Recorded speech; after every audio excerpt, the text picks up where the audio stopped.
Elon Musk நிறுவிய X சமூக வலைத்தளத்தில் இயங்கும் குரோக் ஏஐ சாட்பாட் மீண்டும் ஆபாச டீப் ஃபேக் படங்கள் மற்றும் வீடியோக்களை உருவாக்கியதாக குற்றச்சாட்டு எழுந்துள்ளது.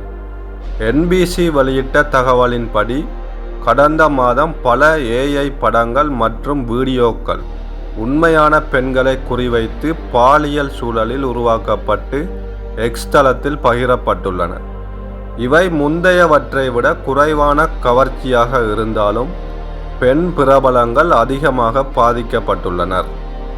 இதற்கு முன்பும் குரோக் ஏஐ உருவாக்கிய டீப் ஃபேக் படங்கள் உலகளவில் கண்டனங்களை பெற்றன.